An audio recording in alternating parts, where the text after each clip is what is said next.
Hello बच्चों, आज हम लोग 11th क्लास की फिजिक्स में तरलों के आंतरिक गुण का लेक्चर नंबर 10 पढ़ने जा रहे हैं। और आज हम लोग पढ़ेंगे अविरतता का सिद्धांत, जिसको इंग्लिश में कहते हैं हम लोग प्रिंसिपल ऑफ कंटिन्यूटी, या इस जो समीकरण निकल करके आता है उसको हम लोग इक्वेशन ऑफ कंटिन्यूटी भी कहते हैं।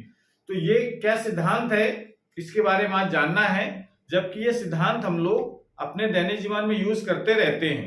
जैसे किसी ग्राउंड में या कहीं पर पानी डालना होता है तो पानी अगर वहां तक नहीं पहुंचता है नली से, तो हम लोग क्या करते हैं, उसका मुंह दबाते हैं, पानी का वेग बढ़ जाता है और पानी दूर तक चला जाता है। ये किस सिद्धांत के तहत हो जाता है, उस सिद्धांत को हम लोग कहते हैं अविरतता का सिद्धांत। तो सिद्धांत क्या है, इसका स्टेटमेंट आपको पहले समझना है। यह सिद्धांत ये कहता है कि जब कोई आदर्श द्रव किसी असमान अनुप्रस्थ परिच्छेद की नली में धारा रेखीय प्रवाह में बहता है, तो नली के प्रत्येक स्थान पर नली के अनुप्रस्थ परिच्छेद का क्षेत्रफल तथा वेग का गुणनफल, जो द्रव बह रहा है उसका वेग का गुणनफल एक नियतांक होता है। मतलब A1 A और इंटू V सदैव क्या रहेगा, नियतांक। इसका मतलब क्या है, इसका मतलब ये कहता है कि जब कोई नली में, और नली हमारी कैसी होनी चाहिए, असमान अनुप्रस्थ परिच्छेद की नली हो, मतलब इसका एक सिरा चौड़ा हो एक सिरा सकरा हो। ये मान लेते हैं कोई असमान परिच्छेद की नली हो गई, ठीक है। तो इस वाले सिरे का अगर एरिया हम क्या मान लेते हैं, A1, और इस सिरे का मान लेते हैं A2 है, और ये सिरे के नाम लिख लेते हैं। मान लेते हैं ये सिरा है P, ये सिरा है Q, और यहां से प्रवेश करने वाले जो द्रव का वेग है वो मान लेते हैं V1 है, और इससे निकलने वाले द्रव का वेग है वो V2 है। तो सिद्धांत ये कहता है कि चाहे इस स्थान की बात करें, चाहे इस स्थान की बात करें, चाहे बीच में कोई स्थान ले लें, हमेशा उस स्थान पर कितना क्षेत्रफल है, उस स्थान पर द्रव का वेग कितना है, उसका गुणनफल सदैव नियत रहेगा। मतलब इसका यह है कि A1 इंटू V1 बराबर A2 इंटू V2, ये सदैव रहता है। इसी को हम लोग क्या कहते हैं, AV बराबर नियतांक। तो ये इसका स्टेटमेंट आपको ध्यान रखना है। मतलब इसमें क्या बताता है कि जहां पर क्षेत्रफल ज्यादा होगा वहां पर वेग कम होता है। यानी सब क्षेत्रफल और वेग कैसे होते हैं, दोनों इनवर्सली प्रोपोर्शनल होते हैं। कि जहां क्षेत्रफल ज्यादा होगा वहां पर वेग कम होगा, जहां क्षेत्रफल कम होगा वहां पर वेग ज्यादा होगा। तो जब जो नली चौड़े मुख वाली होती है वहां पर वेग जो है वो कम होता है, और जो उसका मुंह अगर दबा करके छोटा कर दिया जाए, क्षेत्रफल कम हो जाएगा तो उसका वेग बढ़ जाएगा। मतलब दोनों का गुणनफल हमेशा कहाँ क्या रहेगा, एक नियतांक। यहाँ पर द्रव का वेग और क्षेत्रफल गुणा कराएंगे तो बराबर यहाँ के क्षेत्रफल और द्रव के वेग गुणन बराबर होगा। या बीच में कोई अगर एरिया ले लेते हैं तो वहां पर भी क्षेत्रफल और वेग का गुणनफल हमेशा नियत ही रहता है। समझ आ रहे, यानी इसको अगर हम ये लिखना चाहें कि बीच में अगर कोई एरिया अगर हम मान लेते हैं कि यहाँ पर बीच में एरिया हम ले लेते हैं, एरिया तो कम ज्यादा रहेगा क्योंकि समान अनुप्रस्थ परिच्छेद की नली हमने ले रखी है।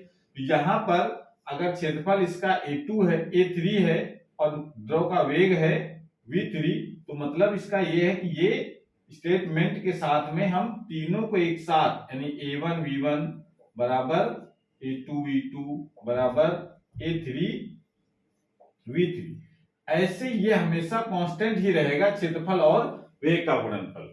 तो आप चाहे 2 स्थान लो, चाहे 3 स्थान लो, चाहे 4 स्थान लो, हर स्थान पर क्षेत्रफल और द्रव का वेग का गुणनफल हमेशा नियत रहता है, ठीक है, या नियतांक रहता है। तो ये स्टेटमेंट है। अब बात यहां पर आती है कि आदर्श द्रव। तो आदर्श द्रव का मतलब क्या होता है, इसके गुण हम लोग पहले पढ़ चुके हैं। मतलब ऐसा द्रव जो शून्य संपीडितता का हो और शून्य श्यानता का हो।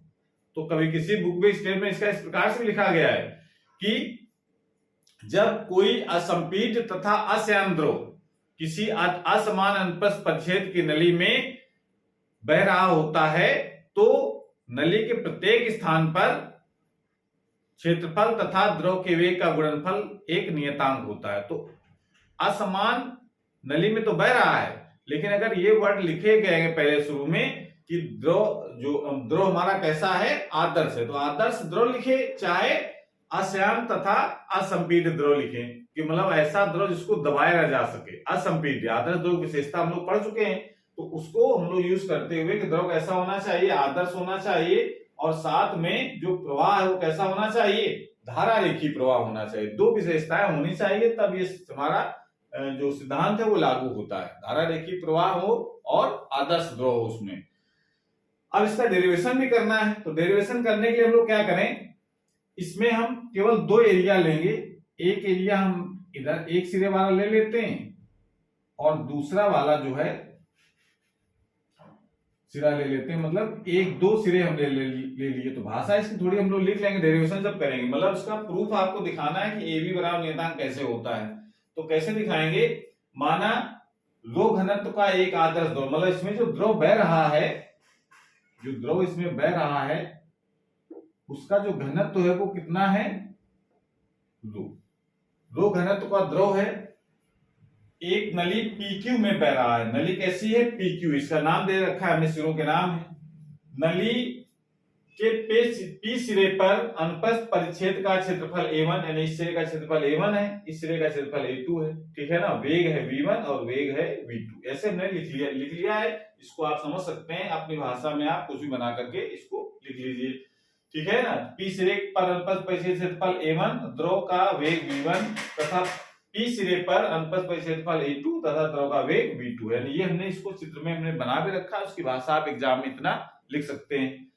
अब इसका आगे जरा समझना है, इसको भाई नोट कर लीजिए इतना। अब इसमें एक लाइन आपको लिखनी है, क्योंकि जो द्रव नली के P सिरे से प्रवेश करता है वह एक सेकंड में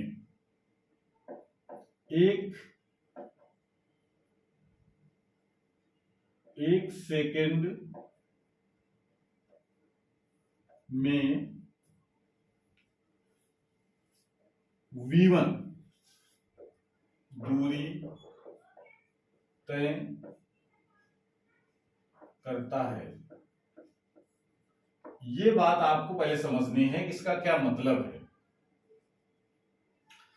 मान लेते पानी जो लगातार बह रहा है, तो जो एक सेकंड में जो यहाँ पर जो द्रव जो प्रवेश कर रहा है वो एक सेकंड में कितनी दूर चला जाएगा।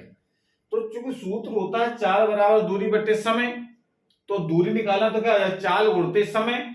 तो अगर हमको चाल निकालनी है, V1 बराबर चाल बराबर दूरी बटे समय, सूत्र लगाओ भाई, तो दूरी बटे समय ये सूत्र होता है।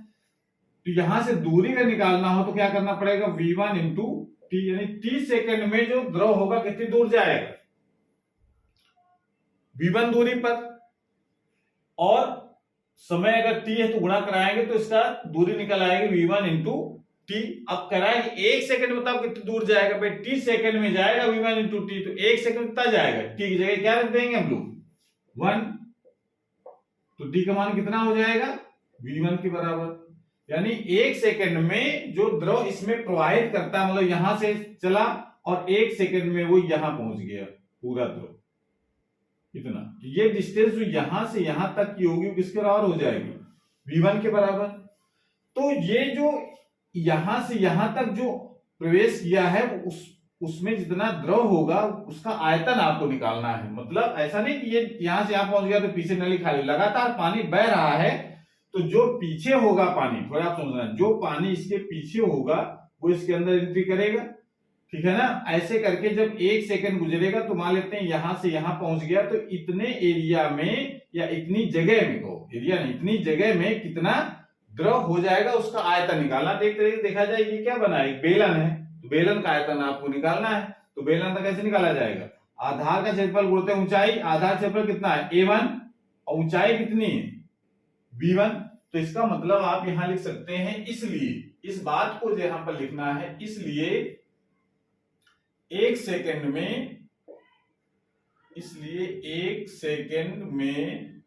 P सिरे से प्रवेश करने वाले द्रव का आयतन, आयतन कितना हो जाएगा?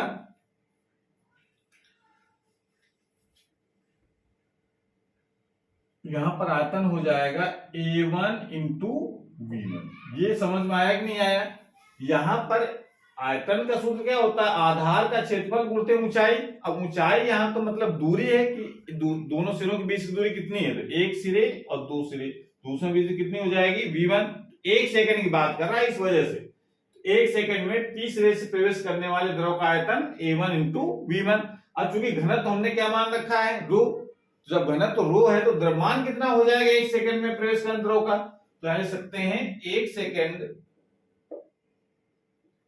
एक सेकंड में P सिरे से प्रवेश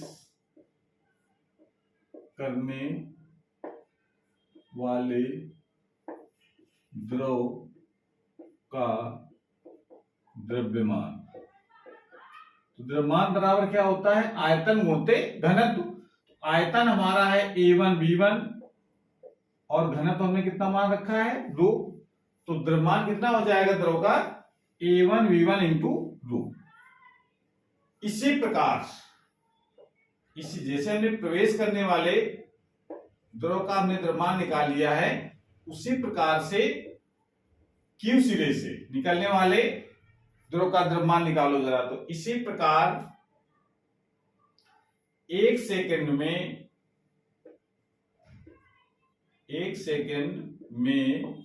Q सिरे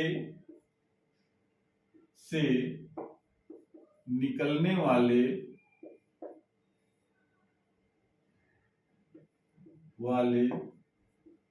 द्रव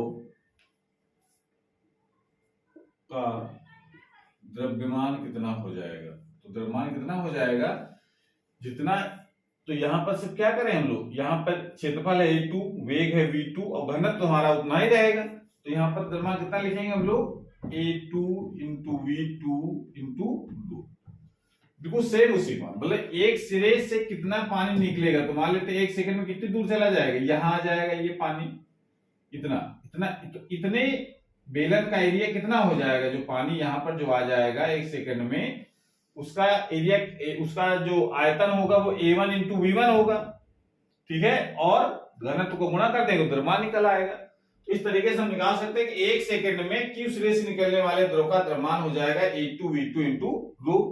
अब यहां पर चूंकि द्रव हमारा कैसा है? आदर्श हमने माना है। आदर्श द्रव होगा तो इसका मतलब है कि कोई इकट्ठा होने का जुगाड़ नहीं, ना कंप्रेस होने का जुगाड़ है, ना कोई कहीं से पानी लीकेज कर रहा है। तो इसका मतलब है कि जब पानी अंदर इकट्ठा होने का जगह नहीं है, ना कोई सिकुड़ने की जगह है, यानी कंप्रेस भी नहीं हो सकता, यानी असंपीड़ित द्रव भरा हुआ है, तो मतलब इसका मतलब है कि जो एक सेकंड में जितना द्रव्यमान इंटर करेगा उतना ही द्रव्यमान इसमें बाहर निकलेगा भी, ठीक है ना। मतलब एक सिरे पर जितना द्रव जो है वो इंटर करेगा यानी प्रवेश करेगा, उतना ही द्रव बाहर निकलेगा। तो हम लोग क्या लिखते हैं कि चूंकि एक सेकंड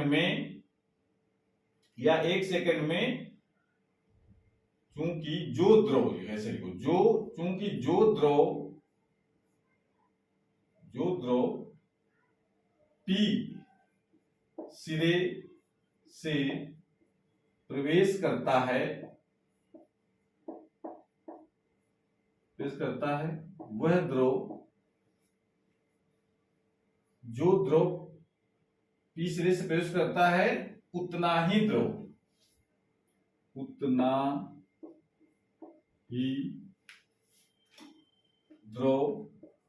Q सिरे से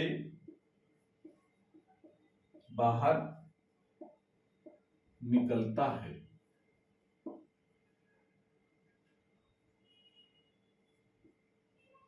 ये बात आपको ध्यान रखनी कि जितना द्रव Q सिरे से प्रवेश करेगा उतना ही द्रव Q सिरे से बाहर निकलेगा, यानी दोनों द्रव्यमान कैसे होंगे? बराबर। तो आप बराबर कर सकते हैं, इसलिए A1 V1 rho equal to A2 V2 और रो से रो कैंसिल हो जाएगा, बचेगा A1 V1 बराबर A2 V2, या इसको हम लिख सकते हैं AV बराबर नियतांक। इस प्रकार से हम इसको प्रूव कर सकते हैं कि जहां पर क्षेत्रफल कम होगा वहां पर वेग अधिक होगा, जहां पर क्षेत्रफल ज्यादा होगा वहां पर वेग कम होगा। इस प्रकार से हम इसका डेरिवेशन कर सकते हैं। बहुत आसान है, इसको समझ करके तैयार करना है। एग्जाम की दृष्टि से बहुत इंपॉर्टेंट भी है, न्यूमेरिकल भी इससे एग्जाम पूछे जाते हैं। तो आज क्लास में वो समाप्त करते हैं। पढ़ाई करते रहिए। Thank you.